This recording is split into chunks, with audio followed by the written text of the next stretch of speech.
I want to ask one question before I start, because otherwise I won't make any sense to any of you. How many of us think that AI is intelligent? I'm not going to be saying no or yes to it, but I just want to know how many of us really think that AI is intelligent. So I think 99% of the people or 98% of the people have no opinion whether it is intelligent or not intelligent. And what is the definition of intelligence? Anyone from here?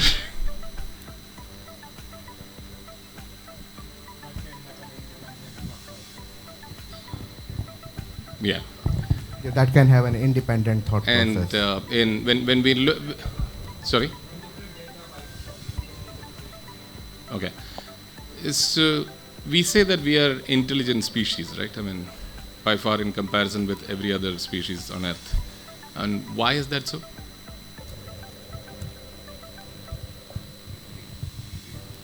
Absolutely. And there is something more to it. I mean, so you think, and then what happens? Yeah. So I'll pause there, and so that is what I'll be talking about after this. The humans are very different, and one more question or another statement is the AI that we are seeing today, does it have a human-like intelligence? So do you call the AI today intelligent? Okay, so with that, let's start. But we all know that we're not going to go back. AI is AI, or whatever intelligence, and I don't like anything artificial, so artificial is always artificial, so something has to be more like human, so neural intelligence. So whatever that is going to be the future for sure. So if I go with the convention, so AI is going to be the future, there's no doubt about it. But what flavor and what kind of AI is going to come in, and what is going to do to what is it is going to do to the humanity, which is very important. Today, that space is pretty much controlled by the big giants, Microsoft and the Googles, or the all of it. I don't have to say. So I don't think we are evolving into the right world. We all love this democracy. I mean, nobody wants to be in North Korea. We all want to be in America, India, or wherever it is. That's because we feel that we are valued. And as the technology goes into some of the larger conglomerates' hands, it's a problem. I mean, because as of today, Google knows everything that more than your parents know about you, right? Very simple as that. And so likewise, the Amazon knows all about what your transactions are, and Google knows that, and then the Facebook and Instagram put together knows everything about your social.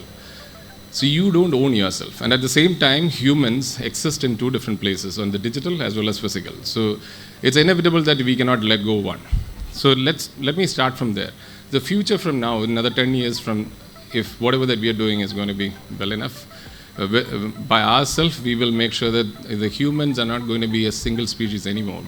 There is going to be digital, conscious, our own representatives. So that means humanity, the human rights aspect has to be redefined.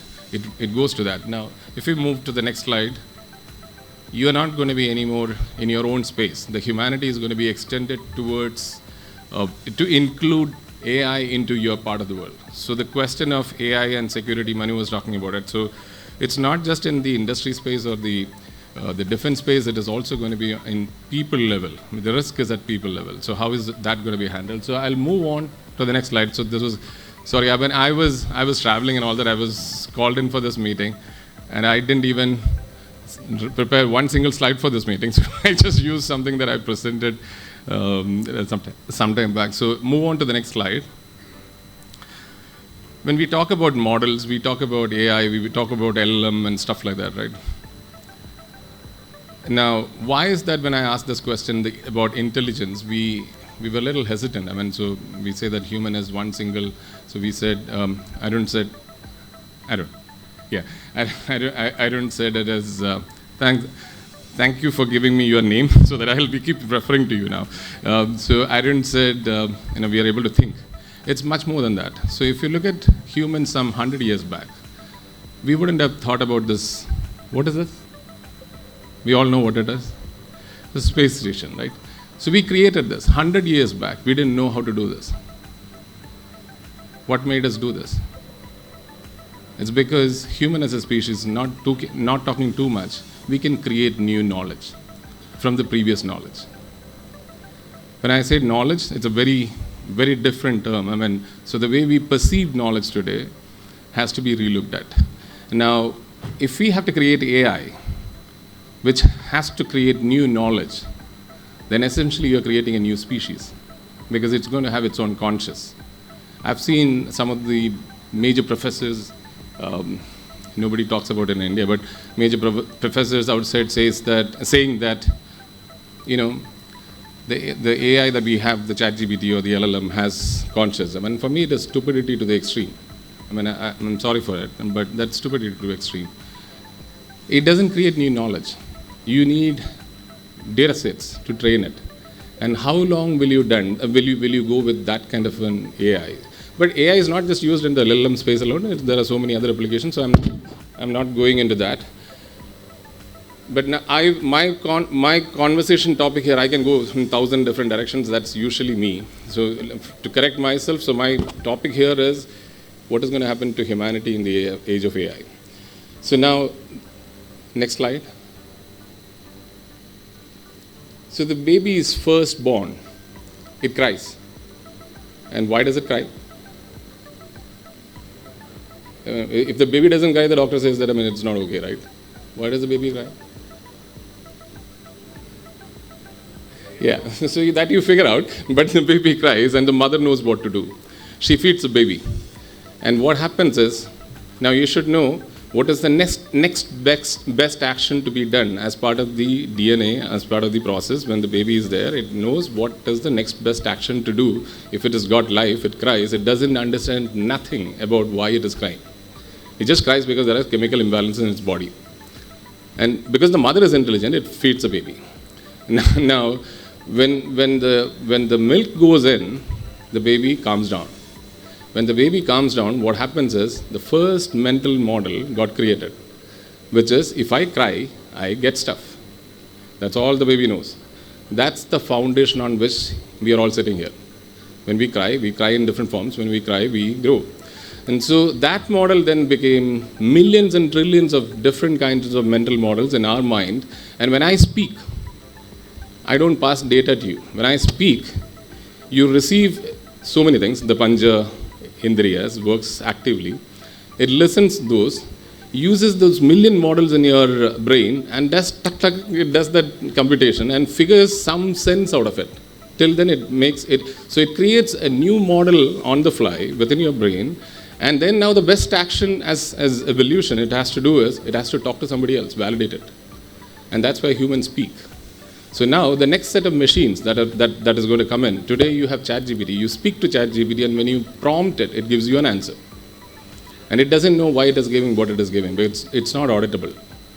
How many of us agreed to the point that most of the LLM-based responses, I mean, or ChatGPT, does it know what it says? It knows? Okay. You know, it's all up to you, I mean, to define. I mean, it's not auditable to a great extent. This works. So in no time, in the next few years, humans can possess a brain of its own, which is able to grow on its own with real-time interactions. So the company that I've invented, I mean, that's it's been said as Litmus AI, which is not. So we call it Advait. It has created that capability. So that capability is it can think on its own, and it can listen to this conversation and grow on its own. And when it doesn't understand something, it is going to talk to you.